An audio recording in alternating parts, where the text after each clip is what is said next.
Welcome to Wednesday, the 25th day of June, 2025, your day weather podcast being brought to you by ConverseCountyTourism.com. Feel the energy of Converse County. Explore Douglas's Railroad Heritage, Ayers Natural Bridge, and the Jackalope Legend. Glen Rock boasts scenic trails, dinosaur history, and small town charm. Plan your visit at ConverseCountyTourism.com. Well, as we head into today, it's a pattern very similar to yesterday in terms of setup.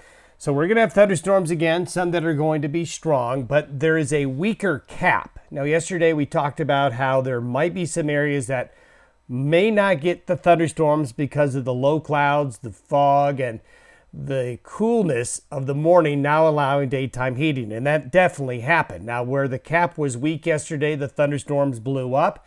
Today, the situation is similar, but the cap is weaker. So this means another active afternoon and evening thunderstorms. And if you were under the cap yesterday, you've got a chance of seeing those thunderstorms today.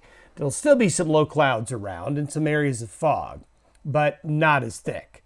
Now, as we go into tomorrow and Friday, we're going to see an eastward shift of this deeper moisture, that monsoonal plume that's been coming up is going to get a little bit more of a push into the Dakotas, into central and eastern areas of Nebraska. That's where the bigger thunderstorms will be Thursday and Friday. While along and west of the divide, it's still going to be pretty warm and dry. So we're going to be warmer as we see this shift eastward of the moisture. That will allow temperatures to warm up. We'll have afternoon and evening thunderstorm activity this weekend. Looks like, call it that garden variety type of activity, as we'll show you here in a moment. But something interesting next week, especially for you folks who are tired of me talking about everything on the other side of the divide, because the western slope of Colorado back into Utah, further westward into Arizona, maybe even into portions of eastern areas of Idaho, western Wyoming, then up into Montana, the monsoonal plume that's developing early is going to have a push westward. We'll show you that here in a moment. Here's a great, really a great example in the Cheyenne area. A lot of eastern Wyoming, some of the front range of Colorado had fog, had drizzle, had thick low upslope clouds through the noon hour. And that just put a lid on things. And it wasn't until late afternoon before we started to see the clouds break up. And it was really too late there. So you can see that the clouds aren't growing vertically. They're spread out horizontally. So the cap was certainly a cap yesterday in some areas and spared severe weather for some. However, where the cap was weaker, we saw the thunderstorms really boil up along the Bighorns, across parts of Natrona and Fremont County, Wyoming, and then some clusters of heavy thunderstorms indeed went through the South Platte Valley of northeastern Colorado into southwest areas of Nebraska. But eastern Wyoming, western Nebraska's Panhandle area really did not get into the severe weather because of that cap. But where the cap was not in place, we saw views like this of big cumulonimbus clouds. Yesterday was one of those unique days where you had great visibility and the opportunity to see these thunderstorms and these anvils and these lightning displays for miles and miles away. And here's a great example of this. Just a beautiful shot there of the lightning. Now, this thunderstorm was seen by a lot of folks across central Wyoming. This was the thunderstorm that developed south of Casper yesterday evening and put on a light show. In fact, we've got a movie here. Thanks, Chuck, for sending this on in. And you can see just almost continuous lightning with this thing as that thunderstorm developed. And you can see it kind of developed on its own. It became large and didn't move very quickly and lasted for quite a while.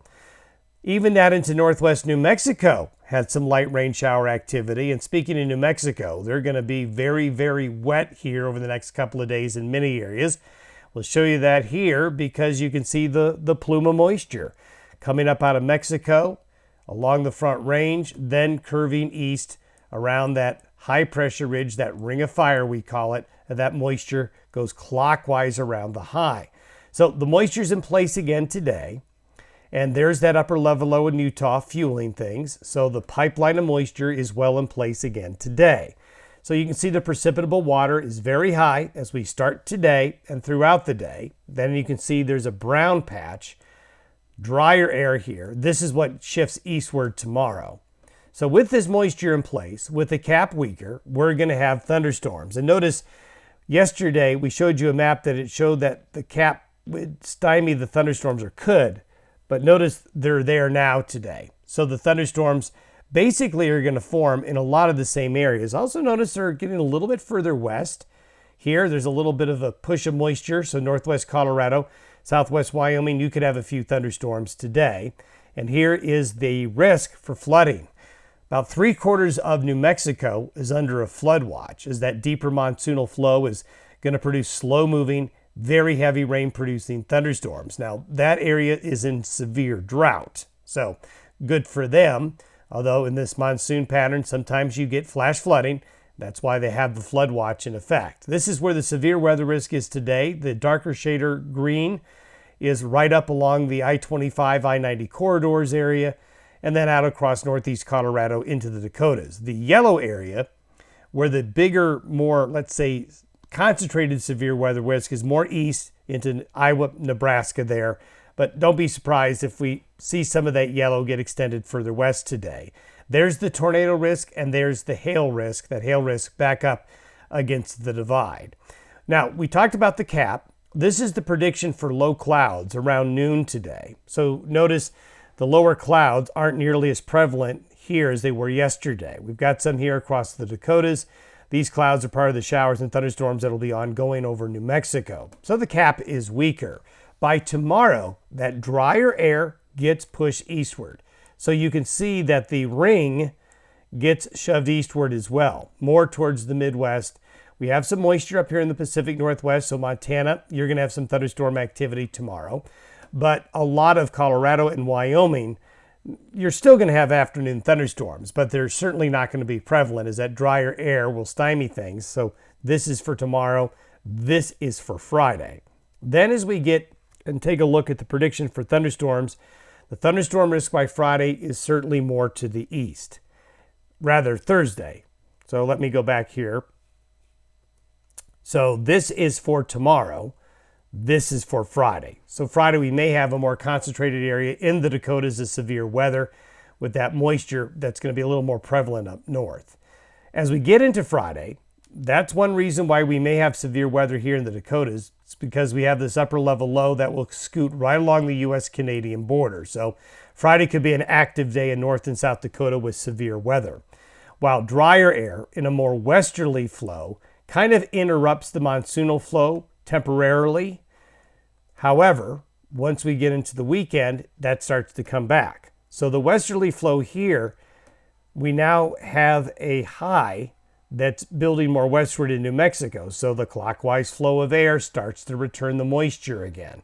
So a brief interruption Thursday and Friday in the monsoonal flow. Thunderstorms will be more towards the northern plains. Then as we get into the second part of the weekend, with that high over New Mexico be rebuilding, the circulation comes back on in. There's also going to be a little bit of a cold frontal boundary. That front will help initiate thunderstorm activity Sunday into Monday along that frontal boundary. And there could be some strong thunderstorms Sunday in Montana and the Dakotas again. But this monsoonal moisture flow, the circulation that's going to be coming in around this high like this, is going to help bring in the thunderstorm activity. So this is for Saturday.